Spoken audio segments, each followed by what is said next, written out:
Mga kababayan nating seniors, kung kayo ay 60 o 65 pataas na tumatanggap ng SSS o GSIS pension, mayroon akong importanteng balita na kailangan ninyong malaman ngayong taon.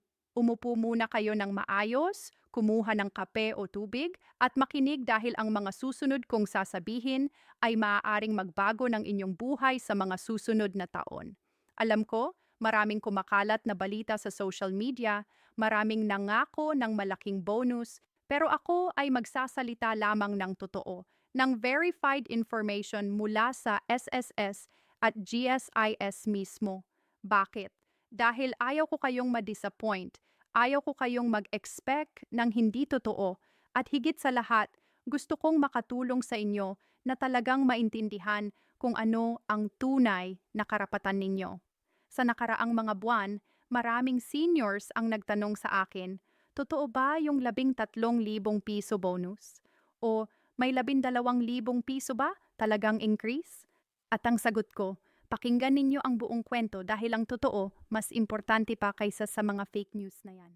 Ang totoong balita ay hindi instant na malaking pera, pero ito ay guaranteed, ito ay batas, at ito ay tumatagal ng mahabang panahon na makakatulong sa inyong pang-araw-araw na gastusin. Magsisimula ako sa pinakaimportanteng batas na naipasa para sa ating mga SSS pensioners.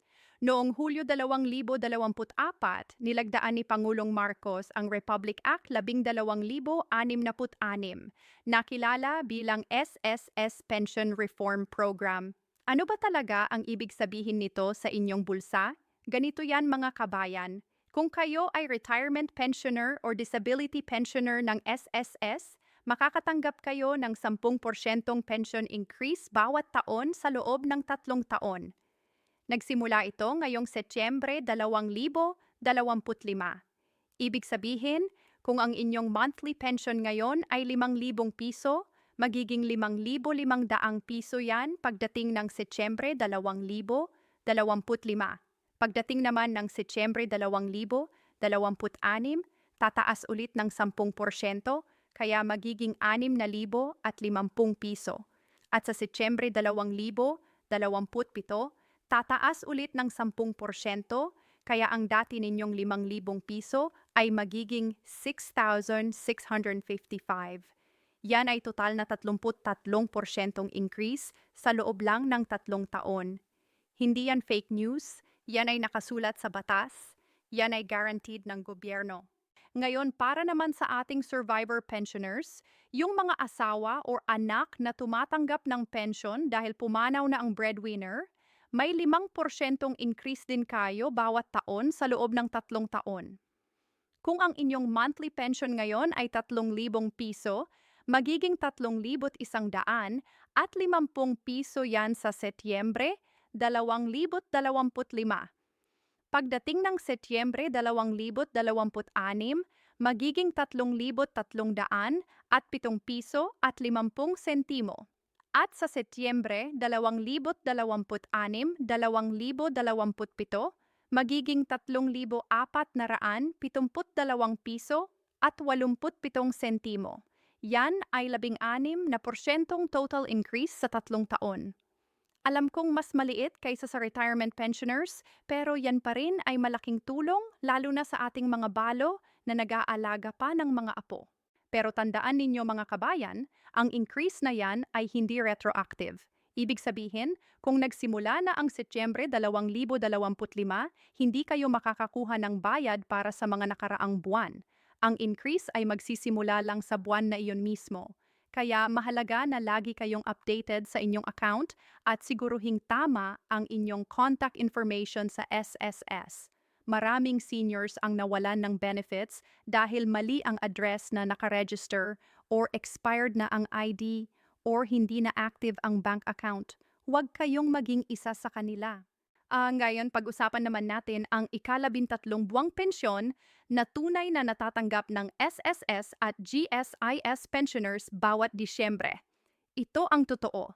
Ito ang guaranteed. Bawat taon bago matapos ang Disyembre, lahat ng qualified SSS at GSIS pensioners ay tumatanggap ng extra payment na equivalent sa isang buwang pensyon.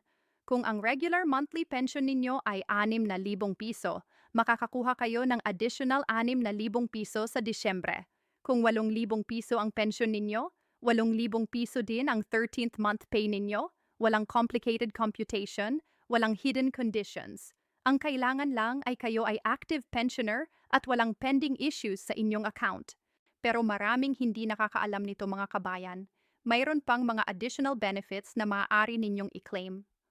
Una, kung kayo ay may edad na 60 pataas, entitled kayo sa senior citizen discount ng 20% sa mga gamot, sa grocery items na basic necessities at sa medical services. Pero hindi lang yan. Kung kayo ay PWD pensioner, may additional benefits pa kayo. Pwede kayong mag-apply ng PWD ID sa inyong city or municipal office at makakakuha kayo ng additional discounts at exemptions. May mga pensioners na hindi alam na pwede silang mag-apply ng dalawa, Senior Citizen ID at PWD ID, kaya double ang benefits nila sa ilang establishments. Pag-usapan din natin ang tax implications ng inyong pension.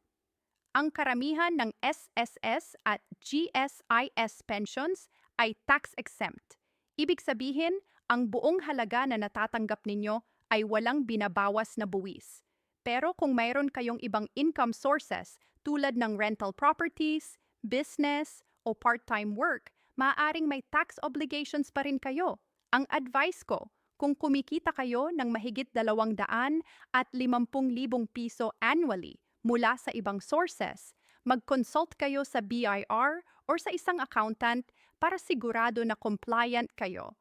Ayaw naman natin na magkaroon ng penalties in the future dahil lang sa hindi pagbabayad ng tamang tax.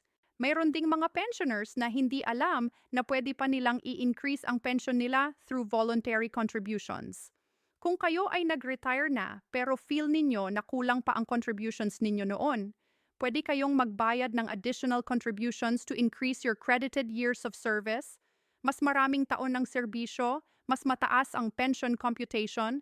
Pero syempre, kailangan ninyo munang mag-consult sa nearest SSS office kung qualified pa kayo sa program na ito at kung worth it pa financially.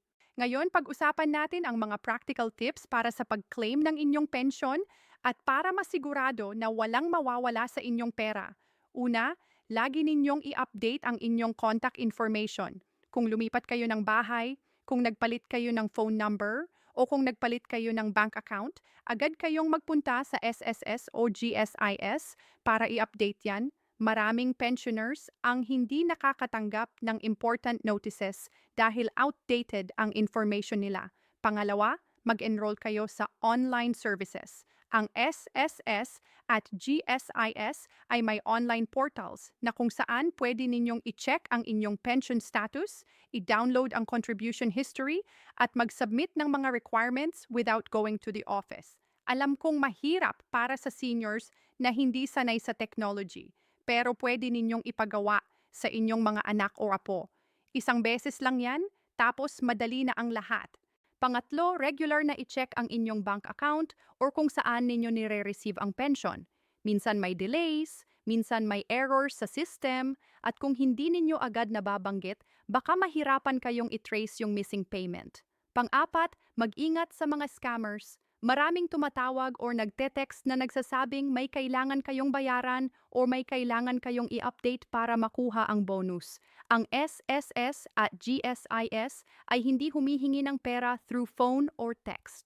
Kung may kailangan silang i-update, pupunta kayo sa office or gagawin ninyo sa official website nila. Huwag kayong magbibigay ng personal information sa mga hindi kilalang tao. Pamilyar din ba kayo sa mga satellite offices at mobile service caravan ng SSS? Hindi ninyo kailangan pumunta palagi sa main office na malayo at siksikan. Maraming SSS branches sa mga malls at may mga scheduled mobile services sa barangays. Tignan ninyo ang SSS website o tumawag sa hotline para malaman kung saan malapit sa inyo. Magdala kayo ng valid ID, ng SSS number ninyo, at kung anumang documents na kailangan para sa transaction ninyo. Mas maaga kayo pumunta, mas konti ang pila. Mga 8:00 ng umaga, opening time, kaya kung pwede, nandun na kayo ng 7:30 ng umaga para kasama kayo sa unang batch. May mga pensioners din na hindi alam na pwede nilang i-loan ang GSIS kung active GSIS members pa rin sila or may existing loans pa.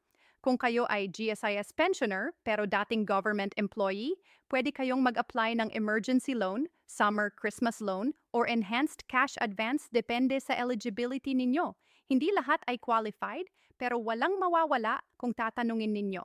Minsan may emergency expenses like hospitalization ng family member, repair ng bahay dahil sa bagyo, o tuition ng apo, and malaking tulong ang loans na yan.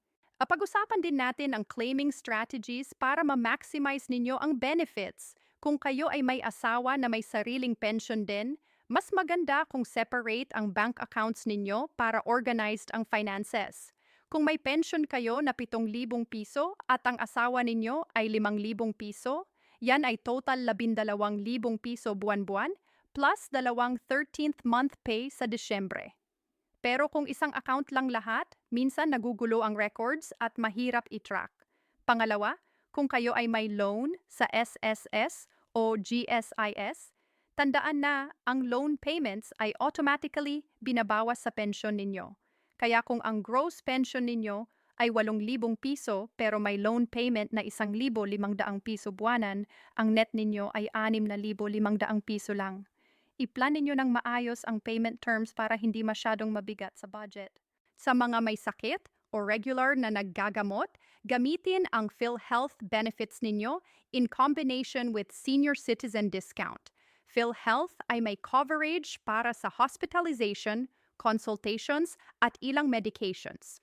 Kung qualified kayo, mas maliit ang out-of-pocket expenses ninyo. At kung bibili kayo ng gamot, humingi ng senior citizen discount at i-combine sa PhilHealth kung pwede. May mga drugstores na tumatanggap ng both. Malaking tipid yan, lalo na sa maintenance medicines na buwanan ang bili. Meron ding mga local government programs na additional ayuda para sa seniors. May mga LGU na may quarterly cash assistance, libreng medical check-up, or libreng vitamins. I-check ninyo sa barangay or sa city hall kung may mga ganyang programs. Hindi lahat ng LGU ay may budget, pero kung meron, libre naman magtanong. May mga pensioners na nakakakuha ng additional 1,000 piso to 3,000 piso per quarter at yan ay malaking dagdag sa pension.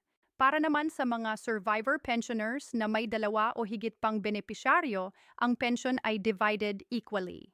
Kung ang original pension ng namatay ay 6,000 piso at may 2 qualified survivors, 3,000 piso each ang makukuha. Pero kung isa lang ang survivor, buong 6,000 piso ang mapupunta sa kanya. Kaya importante na updated ang beneficiary list ninyo habang buhay pa kayo.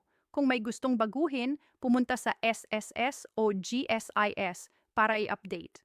Huwag isipin na automatic yan, kailangan ng formal documentation. Sa mga nag-aalala na baka ma-reduce o ma-cut ang pension dahil sa economic crisis or budget constraints ng government, ang pension benefits ninyo ay protected by law. Hindi pwedeng basta-basta alisin o bawasan ang pensyon ng existing pensioners. Ang mga bagong batas ay para sa improvements, hindi para mabawasan kayo. Ang SSS at GSIS ay contributory pension systems. Ibig sabihin, nagbayad kayo habang employed, kaya yan ay karapatan ninyo, hindi lang ayuda. Gusto ko ring banggitin na kung kayo ay OFW pensioner na nasa abroad, pwede pa rin kayong makatanggap ng pension through international remittance partners ng SSS. May arrangement ang SSS with certain banks abroad, pero mas common ay pinaremit sa trusted family member dito sa Pilipinas tapos ipapadala sa inyo. Siguruhing may power of attorney kung gagawin ninyo yan para legal. Sa huli mga kabayan, ang message ko sa inyo ay simple. Huwag kayong maniwala sa mga sobrang laking pangako na walang basehan. Ang tunay na benefits ay nandyan na, guaranteed ng batas, at siguradong makukuha ninyo kung kayo ay compliant at updated. Ang 13,500 piso bonus at 12,000 600 piso increase na maririnig ninyo sa ibang videos ay hindi totoo. Pero ang 10% to 33% increase sa SSS pension over 3 years, ang guaranteed 13th month pay Ang senior citizen discounts at ang iba pang legal benefits ay tunay at naghihintay na maklaim ninyo. Magtiwala sa proseso, mag-ingat sa scammers, at laging magtanong sa official channels kung may hindi kayo sigurado.